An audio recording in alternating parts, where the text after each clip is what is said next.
히브리서 6장 19절 말씀에 보면 소망은 영혼의 닻이라 라고 하였습니다. 따라합시다. 소망은 영혼의 닻이다. 인생을 살아가는데 소망이 있다는 것, 꿈과 비전이 있다는 것은 인생의 버팀목과 같고 또 거친 바다를 항해하는 배의 닷과 같아서 풍랑이는 바다의 한복판에서도 비록 풍랑으로 인하여 심하게 흔들릴 수는 있지만 결국 그 안전이 확보되고 그 풍랑이 지나고 나면 다시 소원의 항구를 향하여 출항할 수 있습니다. 인생에 소망이 있다는 것은 이렇게 중요합니다. 어느 철학자는 이 말씀을 살짝 뒤집어서 역사에 길이 남는 명언을 했습니다. 절망은 죽음에 이르는 병이다. 소망이 영혼의 닻이라면 절망은 죽음에 이르는 병이다. 생각할수록 옳은 말입니다. 절망과 낭망의 끝은 포기하는 것이고 곧 삶의 포기는 죽음이기 때문에 꿈이 없다는 것, 살았어도 사는 게 아니에요. 소망이 없다는 것, 살았어도 산 것이 아닙니다. 그런데 참으로 불행한 것은 우리를 죽음으로 몰아가는 이런 절망적인 상황이 누구에게나 찾아올 수 있다는 거예요. 다른 사람에게만 있을 것 같은 남의 일처럼만 보이던 것이 덜컥 나에게 찾아왔을 때 얼마나 참담하고 당황스러운지 모릅니다. 문제는 이런 절망적인 상황을 잘 이겨내고 견뎌내고 그래서 그 상황에서 결국 빠져나와서 다시 소원의 항구를 향하여 갈 수 있느냐, 이게 중요한 거죠. 고통스러운 상황을 안 만나면 좋지만 안 만날 수가 없어요. 인생이라고 하는 건 풍랑이는 바다를 항해하는 것과 같아서 그런 걸 피하고 싶지만 피할 수 없는 것이 인생입니다. 그러므로 이 고난과 역경이 찾아왔을 때 이것을 어떻게 잘 이겨내느냐. 우리가 사랑하는 남녀가 만나서 행복한 가정을 이루었지만 그 행복이 오래가는 게 아닙니다. 부부 생활을 하다 보면 거기에 갈등이 찾아올 수도 있고 자녀를 기르다 보면 그렇게 예쁘고 사랑스럽던 자녀가 이제 골칫덩어리가 돼가지고 우리의 삶에 큰 문제를 가져올 수가 있고 그렇게 원하던 직장에 들어가서 직장 생활을 하는데 상관 하나 잘못 만나가지고 참 고통스러운 직장 생활이 펼쳐질 수도 있고 덜커덕 나에게 큰 질병이 찾아와가지고 그 질병에서 벗어나기가 얼마나 어려운지 수많은 고난들이 우리의 삶의 도처에 도사리고 있다는 거죠. 자, 오늘 우리는 이 말씀을 통해서 어떻게 하면 이런 고난의 바다에서 다시 살아나올 수 있을까? 그리고는 다시 소원의 항구를 향하여 출항할 수가 있을까? 오늘 우리가 보는 이 말씀이 이런 원리를 잘 제시하고 있습니다. 그래서 오늘 이 107편, 저도 평소에 사랑하는 말씀 중에 하나입니다. 이 107편 조금 길지만 이 말씀이 우리에게 주는 깊은 교훈을 마음에 새길 수 있다면 우리 삶에 큰 힘이 될 줄로 믿습니다.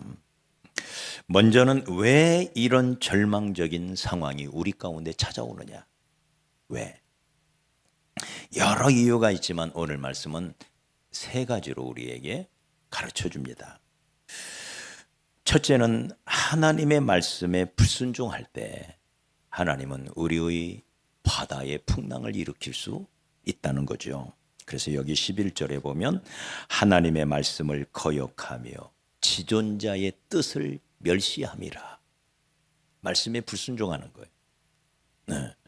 자, 그러자 12절에 그러므로 하나님이 그들에게 고통을 주어 그들의 마음을 겸손하게 하셨으니, 고통 속에서, 고난 속에서 자신을 돌아보며 겸손하게 되더라. 겸손하게 하셨으니 그들이 엎드러져도 돕는 자가 없었도다. 자, 이런 우리의 삶 속에 주의 말씀에 대한 불순종으로 인한 고난이 올 수가 있다. 두 번째는 우리의 어리석은 행동 때문에 고난이 찾아올 수가 있습니다. 그러면서 어리석은 행동 세 가지를 말씀을 하십니다. 첫째는 여기 17절에 보면 미련한 자들은 그들의 죄악의 길을 따르고 그들의 악을 범하기 때문에 고난을 받는다. 미련한 행동 첫 번째는 죄악 가운데 있다는 거예요. 죄악. 그래서 자기도 알고 하나님도 아는, 자기 양심이 알고 하나님도 아는 그런 죄가 우리 속에 있을 때, 끊임없이 알고도 짓는 죄, 모르고 짓는 죄가 우리 속에 있을 때 하나님은 그 죄에서 우리를 건져내기 위하여 우리의 인생의 바다에 풍랑을 허락하실 때가 있더라. 두 번째는 방황할 때입니다. 방황할 때. 여기 4절에 보면 그들이 광야 사막길에서 방황하며 거주할 성읍을 찾지 못하고 그랬습니다. 방황하는 거예요. 옳은 길을 떠나서 있어야 할 곳, 서 있어야 할 자리를 찾지 못하고, 해야 할 일을 찾지 못하고, 있어야 할, 자기가 지켜야 할 자리를 떠나서 자꾸 방황하는 거예요. 방황. 그때 하나님은 우리 인생 바다에 고난을 허락하시더라. 세 번째는 변화에 빨리 대처하지 못할 때, 이게 어리석은 행동이라는 거예요. 네. 세상은 끊임없이 변화합니다. 얼마나 빠르게 변화하는지. 네? 눈 깜짝할 사이에 세상은 수많은 변화의 물결들이 휘몰아치는, 특별히 우리 시대는 그렇죠. 그런데 그런 변화에 적절히 대처하지 못할 때, 그래서 여기 10절에서는 이런 사람을 쇠사슬에 매여 있는 사람, 16절에서는 쇠빗장이 질러진, 쇠빗장이 쳐진 논문 속에 갇혀 있는 사람, 노트로 만든 문 속에 갇혀 있는 사람, 감옥 속에 갇혀 있는 거죠. 네. 여러분, 죄 짓고 가는 감옥보다 더 무서운 것은 자기라는 감옥입니다. 자기라는 감옥. 자기 세계에 갇혀 있는 거예요. 자기 경험 속에 갇혀 있는 거예요. 자기 지식 속에, 자기의 과거 속에 갇혀 있는 거예요. 네? 그래서 생각이 굳어져 있고, 그래서 변화에 빨리빨리 대처를 하지 못해요. 옛날 생각만 해요. 네. 조금 오래된 책이긴 합니다만 스펜서 존슨이라는 분이 쓴 누가 내 치즈를 옮겼는가 라는 책이 있었습니다. 이 책의 주인공은 두 마리의 생쥐와 두 꼬마 인간, 네, 두 마리 생쥐와 두 꼬마 인간이 주인공으로 나옵니다. 이 넷이 행복의 치즈를 찾아 여행을 떠납니다. 저자는 이것이 인생이고 또 우리가 펼쳐가는 신앙의 삶이라고 해석을 합니다. 천신만고 끝에 치즈 창고를 발견해요. 그리고는 거기서 마냥 행복해하고 좋아합니다. 산더미처럼 쌓여있는 치즈를 즐기면서 그들은 점점 거기에 안주합니다. 그러는 사이에 치즈가 시간과 함께 점점 말라가는 걸 깨닫지를 못해요. 치즈가 계속 있을 수가 없잖아요. 점점 말라가고 또 한쪽에서는 치즈가 상에 들어갑니다. 이것을 깨닫지 못해요.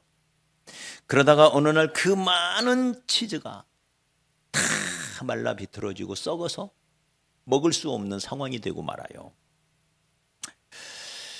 평생 행복의 치즈와 함께 살 줄 알았는데 치즈가 이렇게 말라버릴 줄이야, 이렇게 상해버릴 줄이야 미처 생각을 못한 거예요.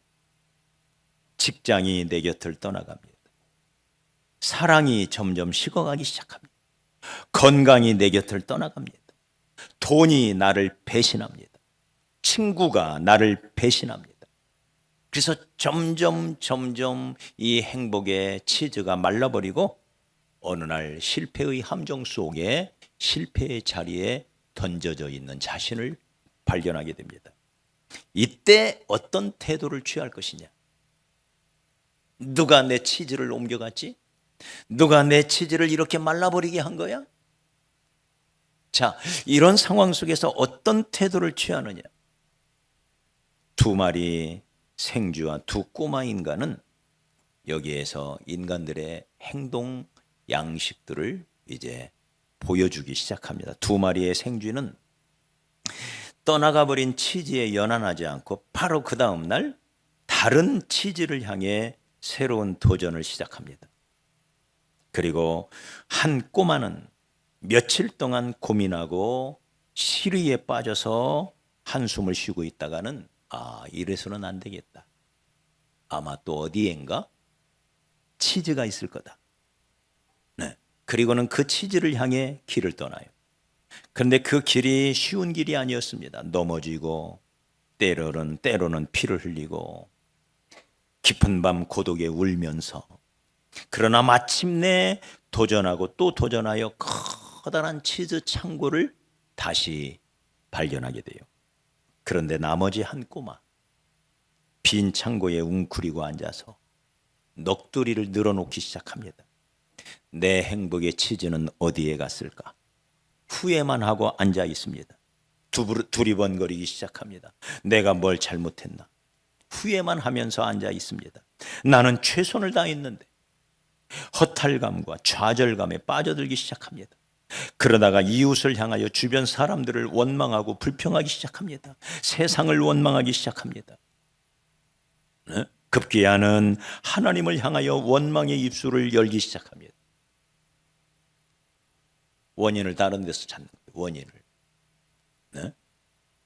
그 세상을 원망하고 사람들을 원망하고, 네? 나를 서운하게 했던 사람들이 미워지기 시작하고, 네? 그런 사람들을 만드신 하나님이 너무 밉고, 네, 그 원망과 불평을 하면서 속에서 끓어오르는 분노를 억누르면서 언제 터져버릴지 모르는 화라산같이 그렇게 이 사람은 나머지 자기 인생을 살다가 스스로 목숨을 끊고 죽고 말아요. 자, 새 치즈를 찾아 떠나서 마침내 큰 치즈 창고를 발견했던 한 꼬마. 그는 그가 가는 인생길에서 발견했던 진리들을 다음에 찾아오는 사람들을 향하여 몇 자 길목에 적어놔요. 변하지 않으면 살아남을 수 없습니다. 새로운 세계에 대한 두려움을 없앤다면 당신은 다시 성공을 찾아 여행할 수 있습니다. 새로운 치즈를 마음속에 그리며 살아가면 다시금 행복의 치즈를 향해 도전할 수 있는 용기가 생겨날 것입니다. 사라져버린 치즈에 대한 미련을 빨리 떨쳐버릴수록 새 치즈를 향해 새롭게 시작할 수 있습니다. 실패의 창고에 웅크리고 앉아 있는 것은 무익합니다. 과거의 사고방식은 우리를 새 치즈 곁으로 인도할 수 없습니다. 환경과 함께 자신도 변해야 합니다. 세상과 함께 당신도 변해야만 승리할 수 있습니다. 그러니 그 변화를 차라리 즐기십시오. 그리고 다시 주님과 함께 도전하십시오. 이 책을 추천하는 그래서 크로니가 이 책을 이렇게 요약을 합니다. 인생은 자유로이 여행할 수 있도록 시원하게 뚫린 대로가 아닙니다. 네? 여러분, 우리 인생길이 뻥 뚫린 대로가 아니라는 거예요. 우리 예수님도 그러셨잖아요. 좁은 문으로 들어가라. 네. 그 문은 좁고 그 길은 협착하다. 좁은 문으로 딱 들어가면 그때부터 넓은 길이 뻥 열려야 되는데 좁은 문으로 들어갔더니 이어지는 길도 좁아요. 그래서 그 길은 좁고 협착하다. 이게 우리가 가는 인생길이에요. 때로는 길을 잃고 헤매기도 하고 때로는 막다른 길에서 좌절하기도 하는 미로와도 같습니다. 이게 인생이라는 거예요. 그러나 하나님이 나와 함께 하신다는 믿음을 가지고 끊임없이 도전하고 개척한다면 하나님은 우리에게 틀림없이 새 길을 열어주실 것입니다. 그 길을 걸어가노라면 원치 않았던 실패를 당하기도 할 것입니다. 그러나 우리는 다시 일어나 승리의 행진을 시작할 수 있습니다.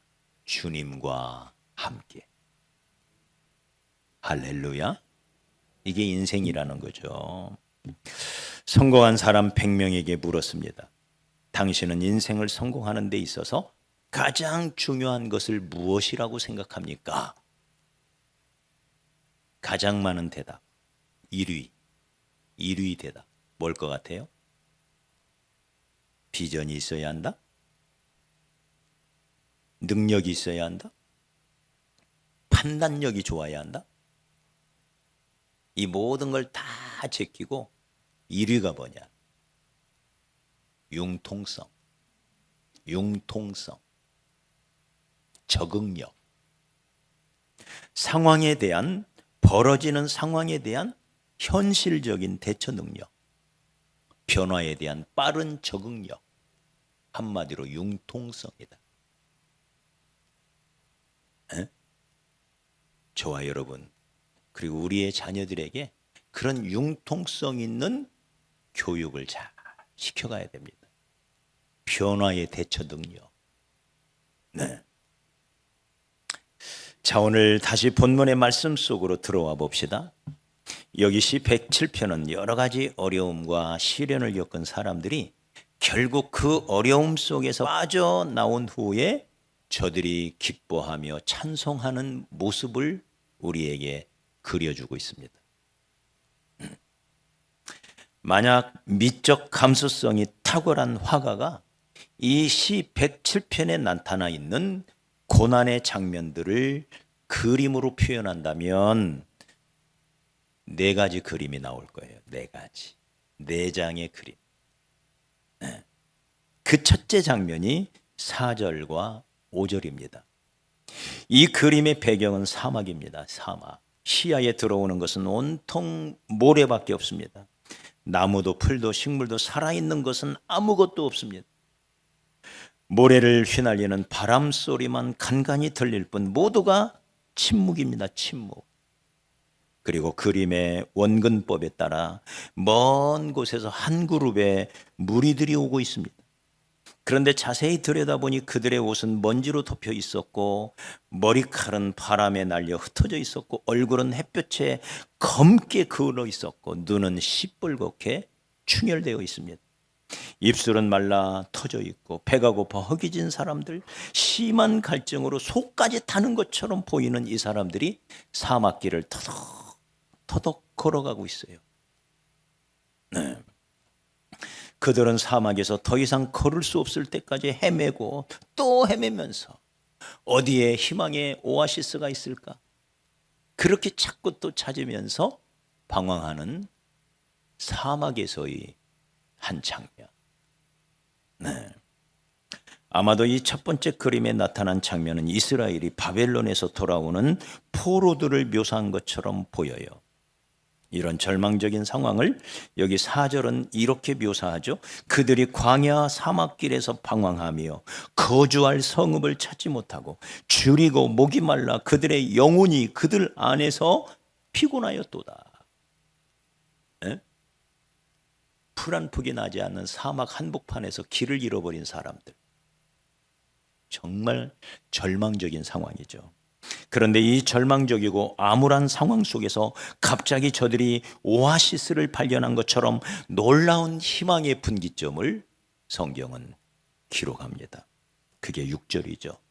이에 저희가 그 근심 중에 여호와께 부르짖음에 그 고통에서 건지시고 또 바른 길로 인도하사 거주할 성에 이르게 하셨도다. 두 번째 장면의 내용은 10절로 16절인데 이 배경이 감옥의 내부입니다. 감옥에 갇혀있는. 이 감옥 안은 어둡고 침침합니다. 죄수들이 착고를 차고 차갑고 축축한 돌벽에 사슬로 묶여 있습니다. 지나가는 간수들이 마구 발로 차고 채찍으로 때립니다. 이 절망적인 이 암울한 상황 속에서도 반전이 일어나죠. 그 대반전이 12절입니다. 12절. 그러므로 그가 고통을 주어 그들의 마음을 겸손하게 하셨으니 그들이 엎드러져도 돕는 자가 없었도다. 13절. 이에 그들이 그 환난 중에 여호와께 부르짖음에 그들의 고통에서 구원하시되. 할렐루야. 대반전이죠. 14절에 보면 흑암과 사망의 그늘에서 인도하여 내시고 그들의 얽어맨 줄을 쇠사슬을 끊어버리셨도다. 여호와의 인자하심과 인생에게 행하신 기적으로 말미암아 그를 찬송할지로다. 그가 논문을 깨뜨리시며 쇠빗장을 꺾으셨음이로다. 여러분, 이런 기적이 우리 삶 가운데 일어나기를 원합니다. 기적이 뭐예요? 사람은 할 수 없는 일, 내 능력으로는 도저히 할 수 없는 일, 오직 하나님만이 하실 수 있는 일, 그게 기적이죠. 그런 기적을 행하실 수 있는 분이 우리 하나님이십니다. 세 번째 장면은 17절로 22절의 내용인데, 이 세 번째 그림의 배경은 질병으로 고통받는 매우 처참하고 불쌍한 침상위에 병상위에요. 병상. 네? 갑자기 찾아온 질병이라고 하는 고통 속에서 얼마나 아픈지 음식을 보고도 일어나서 먹을 수가 없어요. 네. 환자들을 보면 잘 먹기만 하면 일어나는데 먹지 못하면 죽더라고요. 나중에는 먹으면 토해요. 물도 못 넘겨요. 물도 넘기면 바로 토해버려요. 그러면 며칠 안 가서 죽더라고요. 지금 이런 상황이에요. 음식을 보고도 일어나지를 못해요. 여기저기서 신음소리가 가득한 병상. 네. 그런데 이 장면의 그림에서도 희망의 분기점이 있습니다. 18절에 보면 그들은 그들의 모든 음식물을 싫어하게 되어 사망의 문에 이르렀도다. 19절에 이에 그들이 그들의 고통 때문에 여호와께 부르짖음에 그가 그들의 고통에서 그들을 구원하시되 그가 그의 말씀을 보내어 그들을 고치시고 위험한 위경에서 건지시는도다. 간절히 하나님께 부르짖었더니 하나님께서 생명의 말씀, 능력의 말씀을 보내주시더래. 그리고는 이 말씀을 지팡이 삼아서 벌떡 일어나더래. 할렐루야. 여러분, 고통 중에 말씀을 기다리시기 바랍니다. 예배 시간에 말씀을 사모하는 마음으로 받고 큐티하면서 개인적으로 성경을 읽으면서 하나님이 내게 주시는 말씀을 들어야 돼요. 네? 그 말씀이 들려오지 않으면 금식이라도 하면서 간절히 기도하면서 부르짖어야 돼요. 여기 오늘 이 시편 기자처럼 간절히 하나님께 부르짖었더니 말씀을 보내요. 하나님이 말씀을 보내요. 네? 그를 고치시고 그리고는 그를 위험한 위경에서 건져내셨도다. 할렐루야. 말씀이 들려오면 해결이 돼요. 네? 내 심령 속에 꽉 박혀오는 말씀이 있어야 돼요. 그 말씀 붙들고 우리는 다시 일어설 수가 있는 것입니다. 자, 마지막 그림이죠. 이 그림의 소재는 오늘 우리가 본문으로 읽었던 23절로 30절의 내용인데, 이 그림의 배경은 풍랑이는 바다입니다. 풍랑이는 바다. 섬은 하나도 보이지 않고 그야말로 망망대해입니다. 망망. 거기에 도칠단 배 한 척이 항로를 따라 목적지를 향해 차분히 항해하다가 갑자기 먼 바다에서 폭풍구름이 나타납니다. 그리고는 바람이 휘몰아쳐 오는데 그 바람과 함께 빗방울이 뚝뚝 떨어지기 시작하면서 하늘이 어두워지기 시작합니다. 바람은 점점 세차게 불어오고 비는 옥수같이 쏟아지며 파도가 일어나기 시작합니다. 처음에 배 안에 있는 사람들은 누구도 불안해하지 않습니다. 그들은 이런 폭풍우를 수도 없이 겪었기 때문에 이번에도 능히 이겨낼 수 있을 거라고 생각했어요. 바다를 항해하는 사람들의 생각이죠. 네? 수많은 폭풍우를 이겨냈잖아요. 그러니 이번에도 이겨낼 수 있겠지. 그러나 이번에 찾아온 이 폭풍우는 지금까지 경험해 보지 못한 폭풍우예요. 곧 공포가 그들을 둘러싸기 시작합니다. 뱃사공들의 얼굴에는 공포가 가득합니다. 사람들은 술 취한 것처럼 갑판 위에서 비틀거리고 금방이라도 그 배는 난파되어져서 침몰할 것 같고 공포로 가득 찬 분위기. 그걸 본문은 이렇게 묘사하죠. 26절을 보면 그들이 하늘로 솟구쳤다.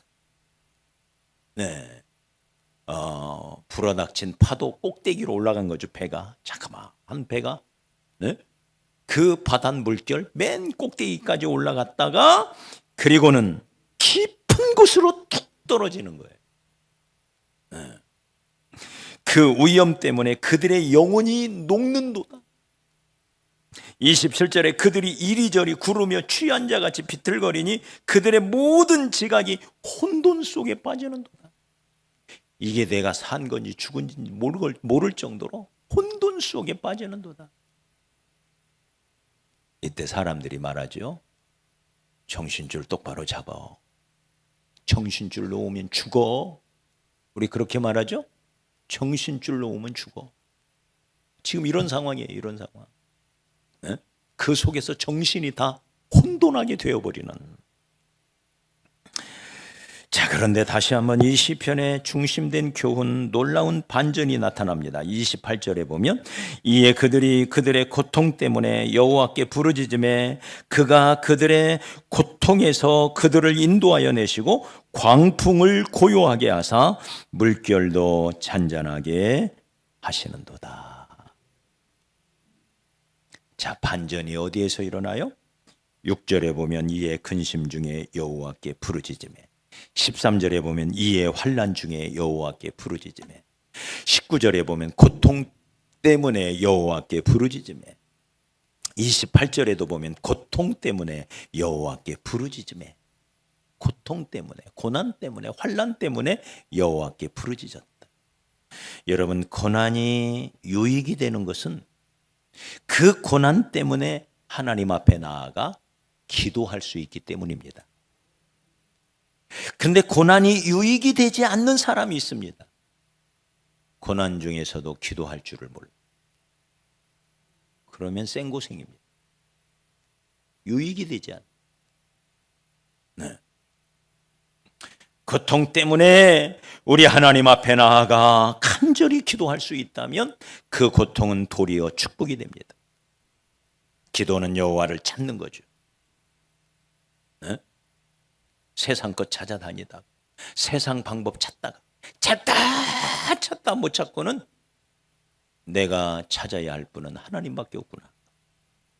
그래서 하나님 앞에 나아가 부르짖어 간절히 간구하는 것, 이게 기도예요. 이게 기도. 네? 그래서 고통이 우리의 삶에 유익이 될 수 있다면 그것은 고통 때문에 하나님 앞에 나아가 기도할 수 있기 때문인 거죠. 그러면서 이 시편 기자는 네 번째 그림의 결론을 덧붙이죠. 31절에 보면 여호와의 인자하심과 인생에게 행하신 기적으로 말미암아 그를 찬송할지로다. 네? 이제는 하나님 앞에 찬송하기 시작합니다. 그 심령이 평안해지고, 네? 심령이 다스려지는 거예요. 여러분, 사람이 자기 마음, 자기 심령을 다스린다는 게 얼마나 중요해요? 네. 이걸 못 다스리니까 무너지는 거예요.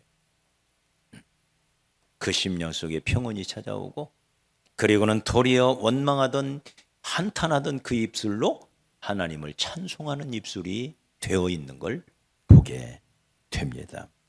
그래서 사랑하는 여러분, 사막에서, 감옥에서, 병상에서, 네? 그리고 풍랑이는 폭풍 가운데서 이것이 내 생의 마지막이 아니라 사막에 시원한 물과 오아시스가 있고 캄캄한 감옥 밖에 상쾌한 공기가 있는 들판이 있고 폭풍의 한복판, 그 바다 한복판에 하나님이 안전한 항구를 준비하시는 반전이 있다는 거예요. 누구에게? 부르짖어 기도하는 사람에게. 할렐루야. 우리 그렇게 기도하며 나아가십시다. 이제 가을이 다가오고 있어요. 어떻게 가을을 맞이해야 할까요? 준비 없이 가을을 맞이할 수가 없어요. 어떤 준비를 해야 할까요? 기도의 준비인 것입니다. 너희가 얻지 못하면 구하지 아니하며 하나님 앞에 간절히 구하며 기도할 때 우리는 우리의 삶 가운데 찾아온 고난, 역경, 시험으로부터 벗어날 수가 있고 시편 118편 17절에 내가 죽지 않고 살아서 여호와께서 하시는 일을 선포하리로다. 기적이죠, 기적. 하나님이 행하신 기적을 간증하는, 선포하는 사람이 되는 거예요. 나 이대로 끝나지 않는다.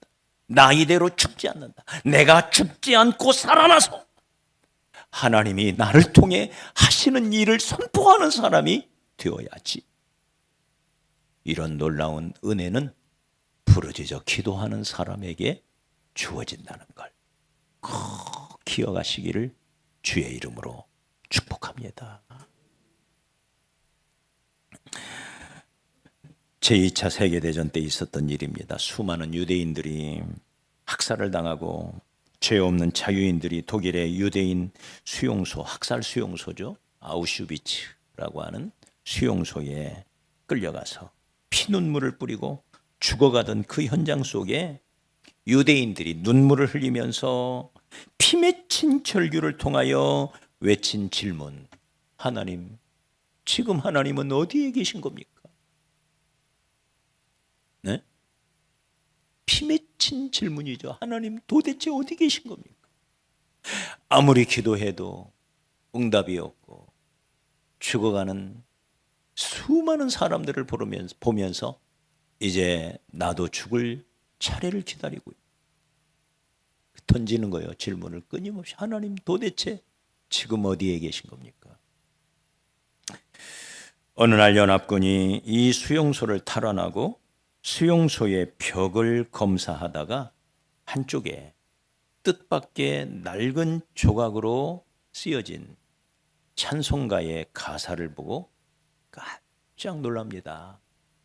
그 벽 앞에 이런 찬송이 써 있었습니다. 한 그리스도인이 써놓은 찬송가 가사겠죠. 그 크신 하나님의 사랑 말로 다 형용 못하네. 하늘을 두루마리 삼고 바다를 먹물 삼아도 하나님의 사랑 다 기록할 수 없겠네. 세상에. 이 아우슈비츠에서 이런 찬양이 나와요?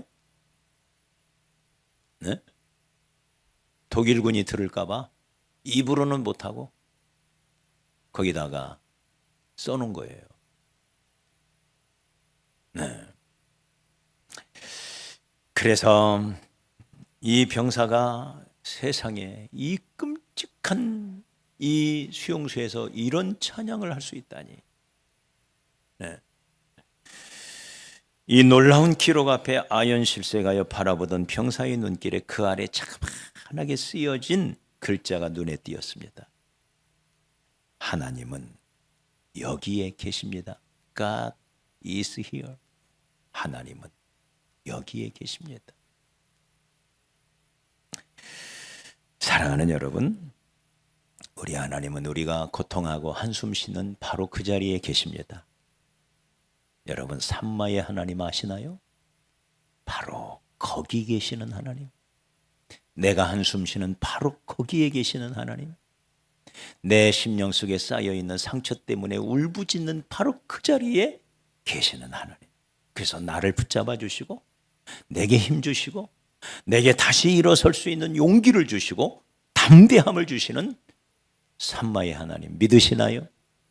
거기 계시는, 평상에 바로 거기에 계시고, 옥중에 바로 거기에 계시고, 사막 한복판 바로 거기에 계시고, 풍랑이는 바다 바로 한복판 바로 거기에 계시는, 역경과 고난의 한복판 거기에 계시는 하나님을 믿으시나요? 그렇다면 하나님 앞에 나아가 기도하며 간구하시기 바랍니다. 이 고난의 바다에서 하나님 건져 주십시오. 하나님께 간절히 매달려 간구합니다. 우리 하나님께서 마침내 저와 여러분을 소원의 항구로 인도하실 줄 믿습니다. 우리 30절이죠. 30절. 금주의 암송 구절이기도 합니다. 30절 같이 읽어요. 시작. 그들이 평온함으로 말미암아. 네? 평온이 왔어요. 평온이. 평화가 온 거예요. 마음에 평온이. 그게 천국이죠. 평온함으로 말미암아. 그다음 기뻐하는 중에 여호와께서 그들이 바라는 항구로. 이걸 지난번 개역 성경에는 소원의 항구 이렇게 번역을 해서 그게 더 멋있는 표현 같아요. 그들이 바라는 항구로, 소원의 항구로 인도하시는도다. 할렐루야.